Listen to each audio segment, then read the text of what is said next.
আসসালামু আলাইকুম। এটেন বাংলার প্রতি ঘন্টার সংবাদে সবাইকে স্বাগত জানাচ্ছি আমি অনামিকা হাসান পুনম।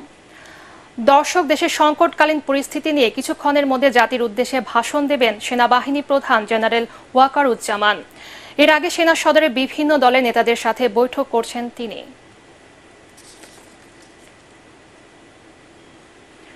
দুপুরে সেনাবাহিনী প্রধানের বক্তব্য দেওয়ার ঘোষণার পর থেকে রাজধানীর রাস্তায় নেমে এসেছেন লাখো ছাত্র জনতা। সবাই ছুটছে শাহবাগের দিকে। সকাল থেকে সেখানে অবস্থান নিয়েছেন বৈষম্য বিরোধী ছাত্র আন্দোলনের কয়েক হাজার বিক্ষোভকারী। গগনবিদারী স্লোগানে ওই এলাকা মুখরিত করে রেখেছেন তারা। রাজধানীর মতিঝিল, গুলিস্তান, ধানমন্ডি এলাকা থেকেও হাজার হাজার মানুষ আসছেন শাহবাগের দিকে। মাত্র 1 ঘন্টায় ওই এলাকা জনসমুদ্রে পরিণত হয়েছে। অনেকেই সরকারের পতন ও সেনাবাহিনীকে অভিনন্দন জানিয়ে মিছিল করছেন। সকাল থেকে আইনশৃঙ্খলা বাহিনী সতর্ক অবস্থানে থাকলেও দুপুরের পর বিক্ষোভকারীরা ফুল দিয়ে তাদের বরণ করে নেয়। বিকেলে সেনাপ্রধান কী বক্তব্য রাখেন তা শোনার জন্য অধীর আগ্রহে অপেক্ষা করছেন আন্দোলনরত ছাত্র জনতা।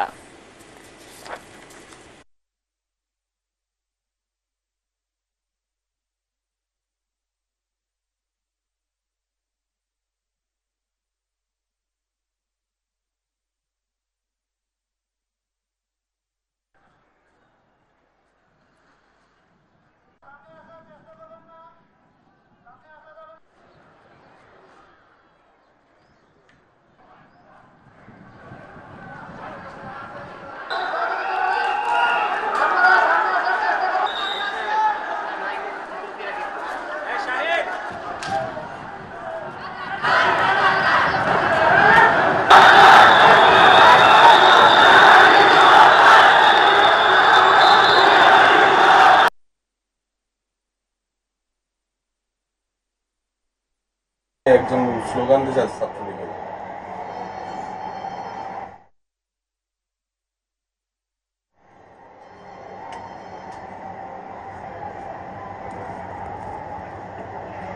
আমাদের আছে ফোন আছে।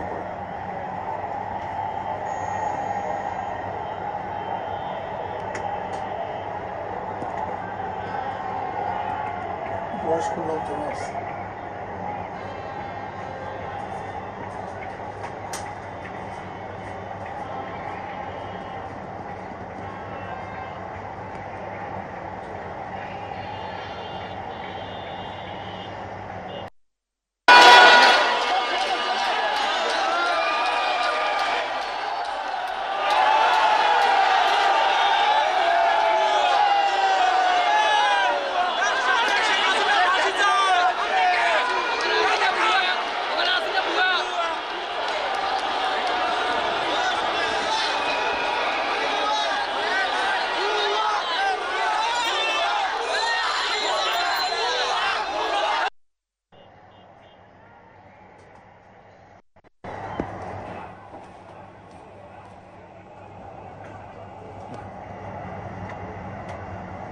বুয়া না?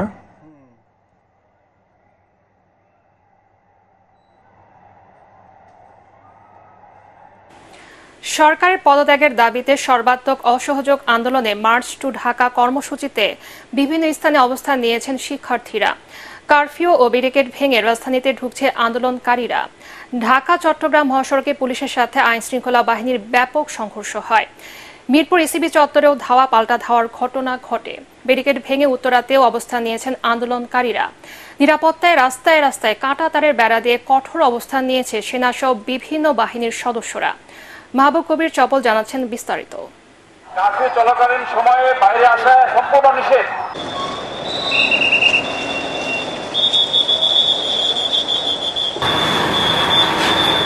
শিক্ষার্থীদের ঢাকা অভিমুখে কর্মসূচি ঘিরে সকাল থেকেই কঠোর অবস্থান নেয় সেনাবাহিনী। তারপরও ঢাকা চট্টগ্রাম মহাসড়কের শনিরাখড়া যাত্রাবাড়ি এলাকায় রাস্তায় নামে আন্দোলনকারীরা। পুলিশ তাদের ধাওয়া দিলে সংঘর্ষ বাধে।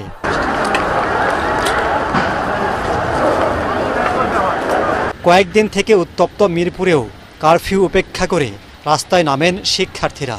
সেখানেও ধাওয়া পাল্টা ধাওয়া হয়। সকাল 11টার পর উত্তরা এলাকায় জড়ো হতে থাকেন বিভিন্ন স্থান থেকে আসা শিক্ষার্থী ও সাধারণ মানুষ। মিছিল নিয়ে এক পর্যায়ে বিভিন্ন সড়কে অবস্থান নেন তারা। গাড়ি রয়েছে, যেখানে এপিসি রয়েছে। আন্দোলন ঘিরে বিমানবন্দরের নিরাপত্তা বাড়ানো হয়, তল্লাশি করে ঢুকতে দেওয়া হয় যাত্রীদের, নাশকতা ঠেকাতেও নেওয়া হয় বিভিন্ন পদক্ষেপ। রাজধানীর ধানমন্ডি সংসদ ভবন, গণভবন এলাকায় নিরাপত্তার চাদরে ঢেকে ফেলা হয়েছে গতকাল রাত থেকেই। ঢাকা বিশ্ববিদ্যালয় ও শাহবাগ এলাকায় চারদিকে অবস্থান নিয়েছে সেনা সদস্যরা। ব্যারিকেড ভেঙে তাদের কাছে চলে যান আন্দোলনকারীরা। কোনো সংঘর্ষ ছাড়াই সেখানে দুই পক্ষ অবস্থান করতে দেখা গেছে। আর সেনাবাহিনীর যেসব ভাইয়েরা আমাদেরকে বাধা দিতে চেষ্টা করবেন, আপনাদেরকে বলতে চাই, আপনারা দয়া করে স্বৈরাচার সহযোগী হবেন না। আপনারা হয় জনতার কাতারে নেমে আসুন, নয়তো নিরপেক্ষ থাকুন। এছাড়াও আন্দোলনের সমর্থনে রাজধানীর পাড়ায় পাড়ায় দেয়াল লেখন, গ্রাফিতি করছে স্কুল কলেজের শিক্ষার্থীরা। গুলশানের নিকেতনে এ কর্মসূচি হয় সকালে। বিভিন্ন বাসা থেকে বেরিয়ে এতে যুক্ত হন অনেকেই। শিক্ষার্থী আর সরকারের কঠোর অবস্থানের কারণে দেশ জুড়ে অচলাবস্থার সৃষ্টি হয়েছে। উদ্বেগ উৎকণ্ঠায় মানুষ। এর সমাধান কবে হবে সেটাও অজানা। তবে সাধারণ জনগণ মনে করছেন উদ্যোগটা নিতে হবে সরকারকেই। মাহবুব কবির চপল, এটিএন বাংলা, ঢাকা। অসহযোগ আন্দোলন সফল করতে শিক্ষার্থীদের লং মার্চ টু ঢাকা কর্মসূচির সাথে একাত্মতা ঘোষণা করেছেন অবসরপ্রাপ্ত সেনা কর্মকর্তারা। রাজধানীর মহাখালীতে রাওয়া ক্লাবের সামনে মানববন্ধন কর্মসূচিতে এই ঘোষণা দেন তারা। এ সময় সাবেক সেনা কর্মকর্তারা বলেন, দেশের চলমান অস্থিরতা দ্রুত বন্ধ হওয়া দরকার। প্রধানমন্ত্রী শেখ হাসিনাকে ক্ষমতা ছেড়ে দিয়ে দেশের শান্তি ফিরে আনার পক্ষে মত দেন তারা। পরে মহাখালী থেকে জাহাঙ্গীর গেট পর্যন্ত মিছিল করেন অবসরপ্রাপ্ত সেনা কর্মকর্তারা। দেশে এই মুহূর্তে সেনাবাহিনীর শাসন দরকার বলে স্লোগান দেয়া হয়। আর কত জীবন গেলে, আর কত রক্ত পড়লে ঝরলে আমরা এই পরিস্থিতি থেকে বের হব। আমি একজন সিনিয়র সিটিজেন হিসেবেও সবাই পক্ষ থেকে আমি এটাই অনুরোধ করব যে আপনারা যারা রাস্তায় আছেন, যারা রক্তক্ষরণ করাচ্ছেন, একবার চিন্তা করবেন যে বন্দুকটি, যে বুলেটটি আপনি ছুড়ছেন সেটা আপনার সন্তানের গায়ে। আমি আশা করি যে আপনাদের সহায়তায় এই সমস্যার সমাধান হতে পারে, আর কারো দিয়ে নয়। দেশপ্রেম আপনাদের মধ্যেই আছে। আমার বুক ফেটে দিয়ে আমি কথা বলতে পারি। পাখির রতন গুলি করে মারছে, একটা মানবের সৃষ্টি দানব বাহিনী তৈরি করেছে। এই মুক্তিযুদ্ধ করেছিলাম আমরা এই দেশের জন্য, একটা স্বাধীন দেশে সোনার বাংলা করেছিলাম যে হেসে খেলে আমরা কাটাবো। এইটাই তাই পরিণতি। একটা চেয়ারের জন্য এত রক্ত ঝরে। গতকাল সন্ধ্যা ৬টা থেকে অনির্দিষ্টকালের জন্য কারফিউ জারির পর আজ সকাল থেকে রাজধানী সহ দেশের বিভিন্ন এলাকায় থমথমে পরিস্থিতি বিরাজ করছে। আন্দোলনকারী শিক্ষার্থীদের বিক্ষোভ ঠেকাতে শহর জুড়ে সতর্ক অবস্থানে দেখা গেছে আইন শৃঙ্খলা রক্ষাকারী বাহিনীকে। নওগাঁয় কারফিউ প্রত্যাখ্যান করে সড়ক অবরোধ করে বিক্ষোভ করছে আন্দোলনরত শিক্ষার্থীরা। সকাল 10:30 থেকে শহরের কাজের মোড়ে বিভিন্ন স্কুল কলেজের শিক্ষার্থীরা সড়ক অবরোধ করে বিক্ষোভ শুরু করে। এ সময় শিক্ষার্থীদের পাশাপাশি অভিভাবকরাও অংশ নেয়। সেনাবাহিনী শিক্ষার্থীদের শান্তিপূর্ণভাবে অবস্থান কর্মসূচির আহ্বান জানালে শিক্ষার্থীরা সড়ক অবরোধ করে শান্তিপূর্ণভাবে আন্দোলন করে। বগুড়া জেলা শহরে কোথায় কোটা বিরোধী আন্দোলনকারীদের দেখা যায়নি। রাস্তায় যানবাহন চলাচল সীমিত ছিল। শহরে ওষুধের দোকান ছাড়া সব দোকানপাট বন্ধ। এদিকে বৈষম্য বিরোধী ছাত্র আন্দোলনের ডাকা অসহযোগ আন্দোলন ঘিরে সহিংসতার কারণে রোববার সন্ধ্যা থেকে বান্দরবানে চলছে অনির্দিষ্টকালের কারফিউ।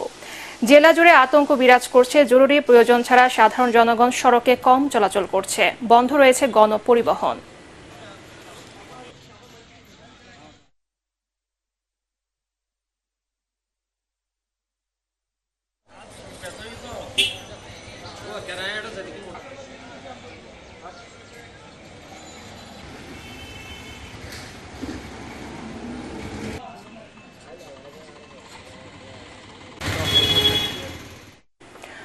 দর্শক, শাহবাগমুখী মানুষের ঢল নেমেছে। আমরা এখন সরাসরি চলে যাচ্ছি সেখানে, আপনাদেরকে সরাসরি আমরা দেখানোর ব্যবস্থা করে দিচ্ছি।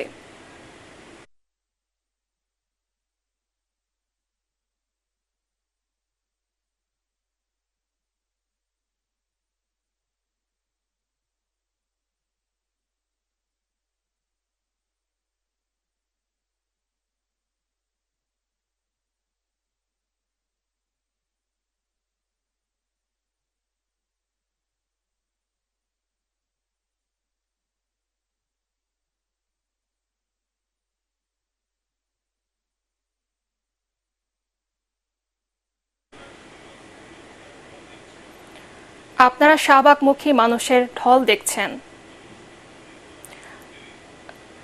মানুষ আনন্দিত, উদ্বেলিত। একের পর এক মিছিল আসছে শাহবাগের দিকে। সেসব দৃশ্য আপনারা দেখতে পাচ্ছেন।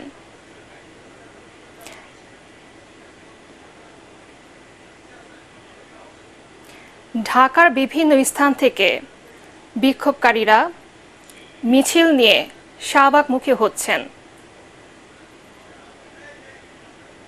সবার হাতে জাতীয় পতাকা এবং বিজয়ের উল্লাস।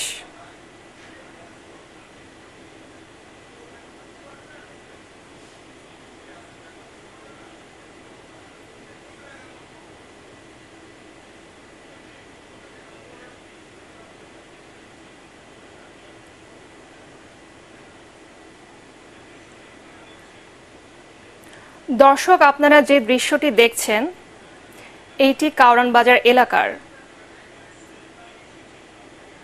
সব স্রোত গিয়ে মিশেছে শাহবাগে। ঢাকার বিভিন্ন জায়গা থেকে ছাত্র জনতার মিছিল শাহবাগমুখী হচ্ছে।